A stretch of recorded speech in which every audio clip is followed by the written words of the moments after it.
Welcome to the GCN Tech Show. This week we've got bling new shoes, recycled kit, and some band tech. Plus, Ollie's got a challenge that he set himself, and he's going to tell you and me all about it.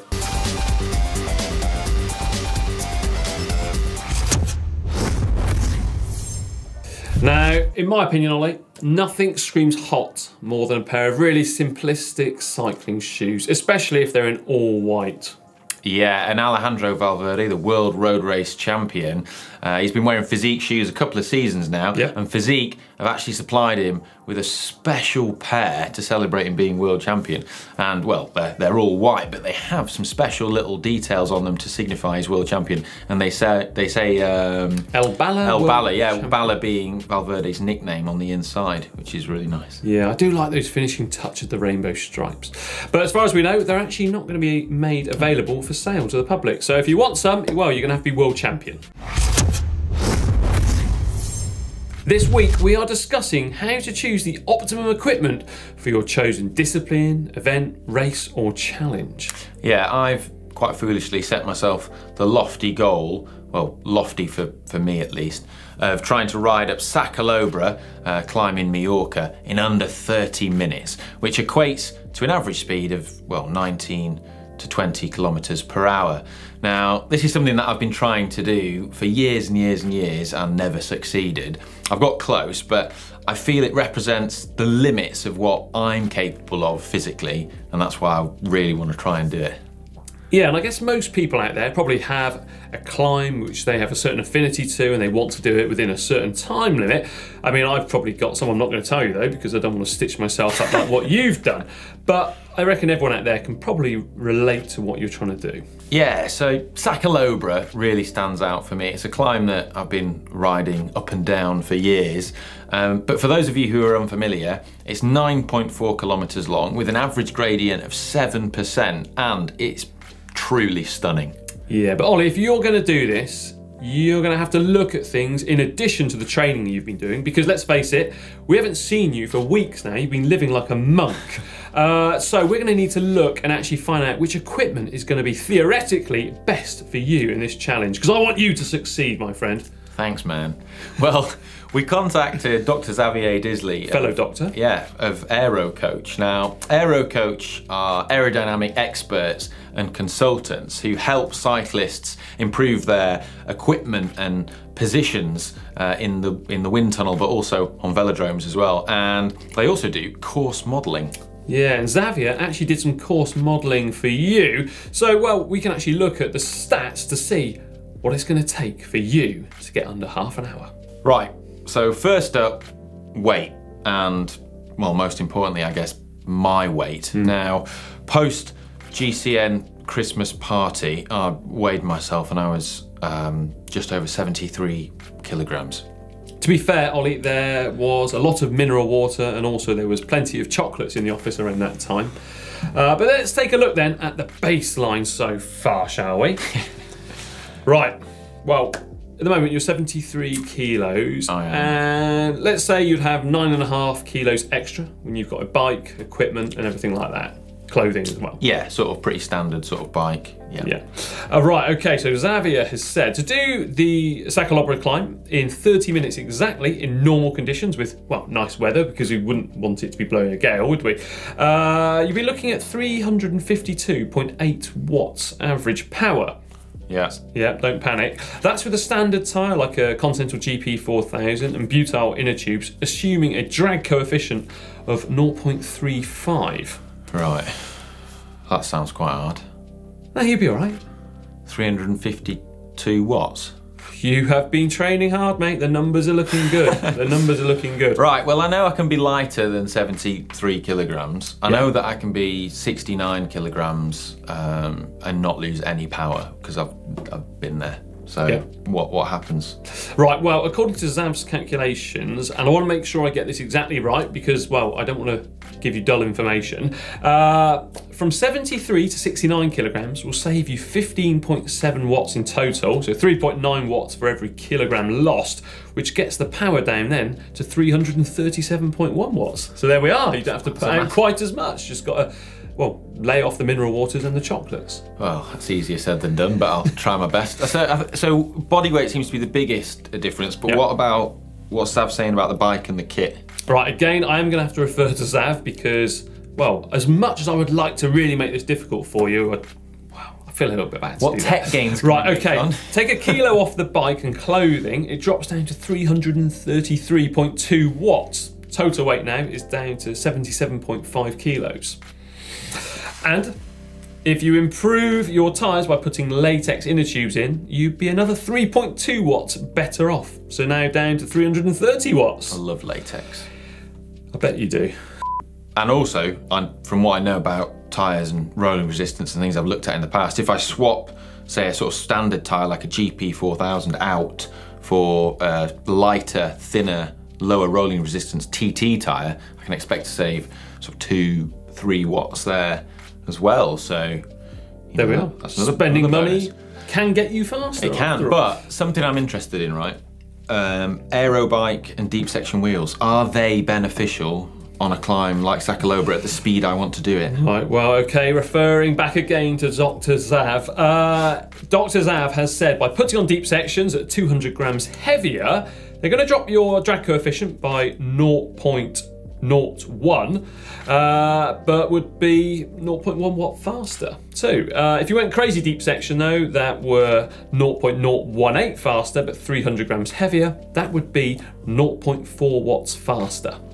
Yeah. Probably not worth it. It's not really worth it, especially when you factor in the acceleration you need out of certain corners or when you start, because the added mass and inertia at that point is when that starts to count. So something people often forget about, isn't it? Yeah, I think you're probably better off just with a lighter wheel in that case. Yeah. But it's interesting to see that at this speed and weight and gradient, we're right on the cusp of sort of where aero is versus lightweight and which has the benefit. And yeah, it's interesting to see that the added weight of, say, an aero bike here in this system is almost, but not quite, cancelled out by the aero gain that you get back. But yeah. However, I think it will be easier to build a lighter bike from a lightweight climbing bike model, so I think that seems like it's the way to go for sure. Yeah, because Zav did actually say that if the gradient was 5% or less, that it would have been faster to use an aero bike. But of course, the average gradient is what? Please remind me. 7%. Yeah, you've been studying this, haven't you? Like a mountaineer ready to go up Everest. Something else worth considering here too, Ollie, is, well, are you a grinder or are you a sprinter when it comes to climbing? I don't think I'm either, but I do like to climb out the saddle. Right, okay, well, Dr. Zav, he's got the stats on this one, and I don't think I've got particularly good news for you on this one. You're going to have to learn to climb slightly differently, because according to Zav, if you did the whole thing out of the saddle, it would actually increase your drag coefficient to around 0.45, and well, that would equate to an 8.7 watt penalty. Oh no. Yeah, time to get yourself some Velcro on your shorts, Velcro on the saddle, because that's where you're going to have to sit. And more importantly, too, according to the doc, go on some aero bars. So think back, I don't know, something like Jan Ulrich in a mountain time trial, standard road bike, well, standard-ish, we're gonna make it light, don't worry, but also put some aero bars on there too, because that, get this, it's gonna save you 8.6 watts. If I'm in aero bars the whole way up. Yeah. Yeah, it's gonna be difficult for me. I've always favoured riding out the saddle, so I guess part of my training should be working on my seated power for this. Right, with all that in mind, Ollie, quick bit of calculations here. You're going to save yourself, if you did all of those things, to the letter, about 25.6 watts. Precise. Which is about 1 minute 50 on that climb. So, yeah, just in this brief little chat here, we've nearly saved you 2 minutes. Well, that is optimal. My current PB is 31.06, which I think is about the same as Emma Pooley. So, right. I know, but I don't think she was trying when she went up. To be honest, she looked. I don't know. Yeah, I wouldn't like to comment. Yeah, but I get that gives me some optimism. I mean, I think it'll be interesting to see if these things, when put into practice, do actually equate to that kind of saving. But I do need to get training and lose some weight. Yeah, and hunting, 4 kilos. Hunting for some bike and kit. Have to hide the biscuits from you on your desk, aren't we? Time for more tech. Now, in the past, we've spoken about our favourite things that the UCI has banned, including your well, rabbit decapitating spinnergy wheels. Yeah, well, there's a new addition to the list because Endura has reported that their class-leading aerodynamic skin suit has been added to that list and been banned. Yeah, the suit features silicone surface topography, which is able to act as bluff bodies on the arms, reducing drag. Basically, little silicone chevrons. Now, that's being used to success by the Movistar team, as well as Alex Dowsett and also Vittorio Bussi for our record. Well, success too, isn't it? Yeah, it has, but it's not all bad news, John, even though it's been banned. Well, you can still buy it. It doesn't really matter to us mortals, does it? The UCI ban it, to be fair. Now, quite some time ago, in fact, episode 2 of the GCN Tech Show, Si and I, we spoke about the initiative that a company was making cycling kit out of recycled fishing nets and plastic bottles. And well, a year later, and it's about to be used by pro cyclists. How cool is that? It is. Presca Teamwear is the company behind the recycled kit, and it's actually going to be worn by the Vitas Pro Cycling team, who are a pro continental team this year, which is pretty awesome. And Presca reckons that it takes just 7 plastic bottles to make a jersey, which I think is awesome. That's not many, is it, at all? Especially if you look around at how many plastic bottles we do see. Make more of these things out of recycled materials, I say. Anyway, more tech next week. It's now time for Screw Riding Upgrades by Upgrades, where you submit before and after pictures or videos, or I think we'll allow drawings. Yeah, I'd like to see a courtroom drawing in this segment that someone would submit. Well, anyway, submit before and afters of your bikes or equipment to show how you've upgraded it for a chance to win the ultimate prize. Is it a cape? Is it an apron? Who knows? We don't know. It's the GCN Capron. And this is also the part of the show where you can listen to Ollie do his accents. And I really like them, actually. Yeah, big fan of them. And of course, if you've got anything to submit, use the uploader tool down below. Yeah. And well, actually, we need to announce last week's winner, don't we? Yeah, well, I wasn't here. No, you weren't. Anyway, the winner, it was a closely fought out affair. 53% of the votes was William and his Cannondale. Nice. Oh, congratulations, William. Get in touch with us on Facebook to arrange delivery of the "Is it an apron? Is it a capron? You decide," or whatever it was he just said. Anyway, let's crack on with the first submission this week. What have we got? It's Dan from Columbus in Ohio. So how do we say Dan's name from Columbus in Ohio? Dan. Okay, there we are. Right, anyway, so not able to justify the purchase of a new bike, Dan decided to take on the project of restoring their first real bike. A fully rigid steel 1994 Mongoose Hilltopper mountain bike, it's seen plenty of abuse through the years, from crashes and neglect, but the frame showed promise. After stripping all of the original components, Dan soaked the frame in acid overnight to minimise the rust externally, and internally then powder coated it. Dan converted a Shimano Dior triple crankset into a 1x chain set, eliminating the need for a front derailleur. Trendy. Fitted a new 1134 tooth Sunrace cassette to the rear wheel and a micro shift rear derailleur. The Originate stem is fitted to the wonderful Nitto B136 Randonneur touring bars in 44cm width at the flared drops. Functional.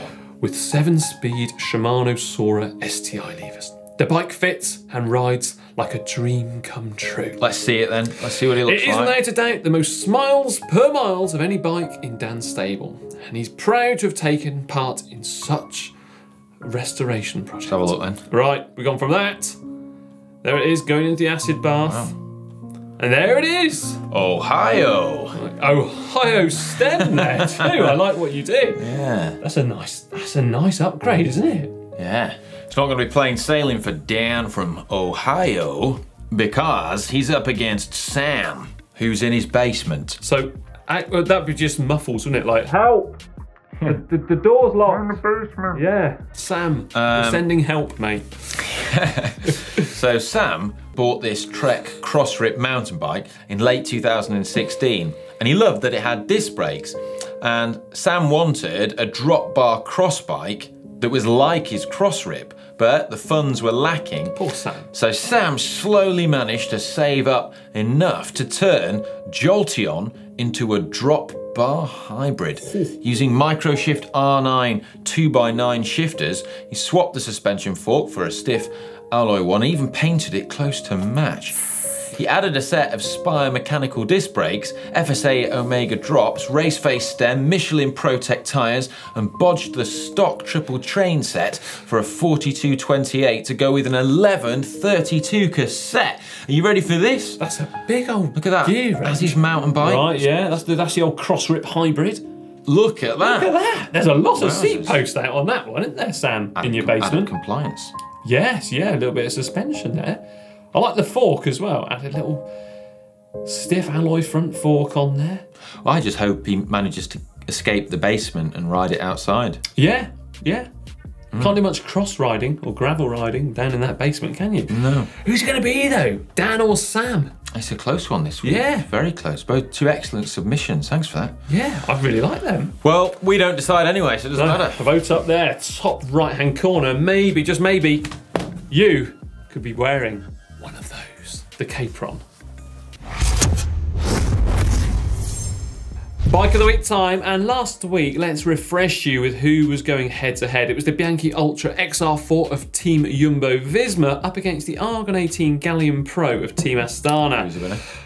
With 72% of the votes. And the winner, it was the Bianchi of Team Jumbo-Visma. Congratulations, Team Bianchi. Nice bike. What colour was that?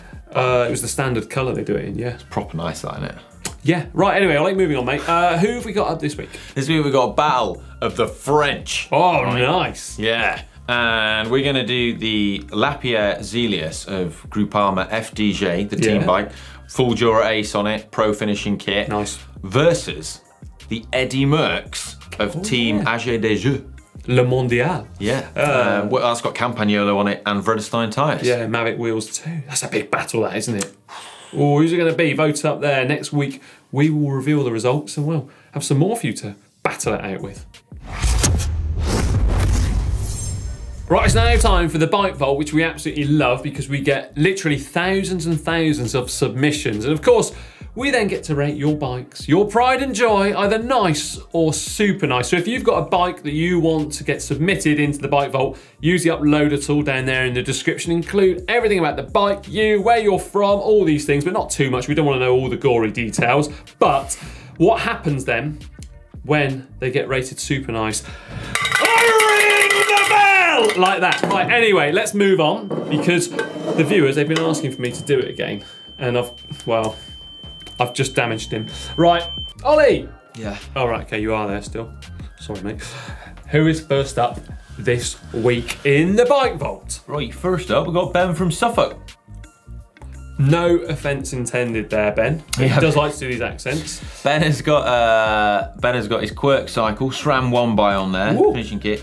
But you may be looking at this bike and thinking, hang on a minute, that's an unusual shaped frame. Yeah, it's a big bike. But Ben from Suffolk is 6'9", and that's 207 centimetres tall. Quick maths. I don't know if you've ever been 6'9", John. Never. But I was once, and it's really hard to find a bike that fits when you're 6'9". No, it is actually, yeah. And he's had this custom made, and fair play, because that is a good piece of work. No, 6'9", Ollie. You're what, 6 foot? 6'1". Yeah, you've just done that accent. Say sorry. Yes, sorry, Ben from Suffolk. Right, I think because it's not easy to get a bike, is it, when you're that tall? No, like, it's not in seriousness. I think it's a great looking bike. I like the paintwork as well. Yeah. Yeah. Super nice for that. Yeah, super nice. Right, okay, next up is Lars from Silkeborg in Denmark. Silkeborg in Denmark. They don't talk like that there. All right, okay, it's a Viner Mitas disc frame set. It's got SRAM Red ETAP HLE group sets and prime carbon wheels. Now, Quark power meter on there as well. Yeah, we've got, I think it's a really nice looking bike. I like it. He's done well. He's taken his saddleback off. No bottles in there. It's in the big, small, clean drive train. You know, he's got no spacers above the stem. Cranks in the right position. The logos of the wheels, like, you know, the colours of them, and also on the stem and the seat post, they all match really, really well with that bike, don't they? He's excellent taste in bikes. He's got a good eye for detail. But Lars. But yeah. we can't let such a blatant disregard for health and safety go unchecked in the bike vault. Yeah, being a fire warden myself, yes. I am totally on your side with that, Ollie. Well, I'm a first aider, one of the first aiders here at GCN as well. So this health and safety is very important to me. And on those train tracks there, I mean, that's just reckless. Yeah. Slap on the wrist for you, Lars. Nice bike, though. Yeah, very nice bike. Nice bike. Very nice bike. Okay. Right, who do we have up next then, Ollie? We've got Glenn from Bethel Road. I don't know where Don't know where Bethel Road is. I'm assuming it's America somewhere. No idea. Well, he's got his Willia Trestina Cofidis replica, so that's got an FSA crankset on it, Campagnolo record. It's gone into full character. Carbon derailleurs, brake shift levers, Mavic SSC carbon. Well, they're just aluminium brakes, but they're stunning. I mean, that is much. A Ritchie seat post on there. Look at that as well. Look at that flight saddle. Those elite carbon. Do you know what? Bottle that cages. is a really, really cool bike. Yeah. Nice piece of history there, and also presented beautifully. Cranks in the right position, very clean. Yeah. No spaces above the stem, ticking the boxes. Yeah, I even like, normally I don't like coloured sidewalls on tyres, but it goes well. But it's part of that bike. It's part of the era. Right, there's one thing, and there's one thing only I can find with this. All right, it's not the most exotic backdrop, but we will let that go this occasion. It's that brake lever on the right-hand side. Look, the quick release button has been pressed on it and it's popped out slightly. Yeah. But I honestly think that could be a slight oversight this week. Super nice for me. Yeah, super nice for me too. Bethel Road, massive, super nice. Yeah. Right, next up is Josef from Avondale in Arizona. Arizona. There we are. It's the Giordano fixed wheel bike. Right. Interesting looking bike, but Hang on a minute, Ollie right. wants to He's interject. He's photographed it on the non-drive side. We've told you time and time again. It's nice, but the wheels. Quick release on the front wheels on the wrong side. It is. The wheels aren't matching, which is upsetting me.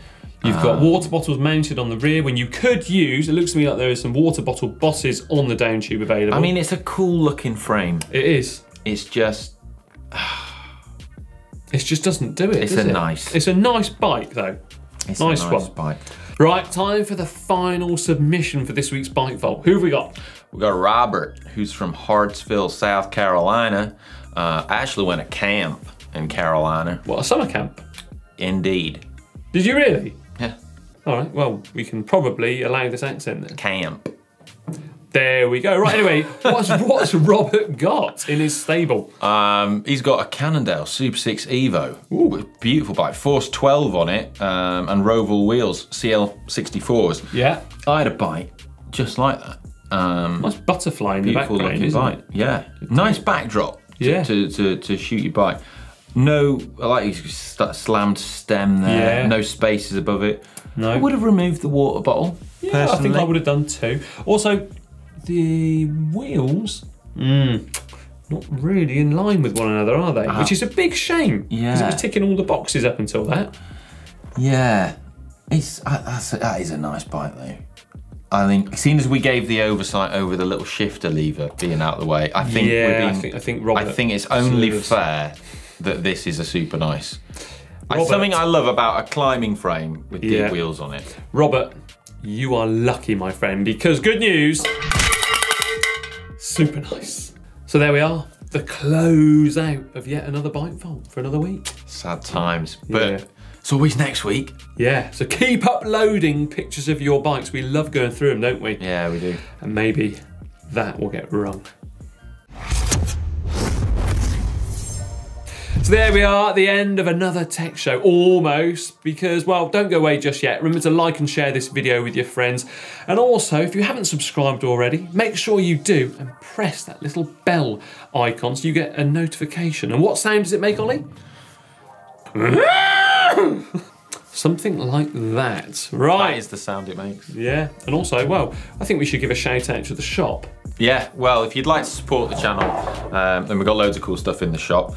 But my favourite thing at the moment is the GCN keep cups for coffee that I've got. Oh, well, any hot beverage you could put in there. Bovril. As you can see, mine's a little bit dirty because it's being very well used at the moment. I love it. But yeah, they're really cool. When he's not on his turbo trainer, living like a monk for this challenge, you can find him drinking coffee and being, well, very excited. So yeah, there we are. Now, if you want to check out another video, how about checking out some of the greatest helmets and shoes from the Tour Down Under? I love a pair of white shoes, Ollie. Yeah, Valverde's are cool, aren't they? Yeah, he wasn't there. See you next week.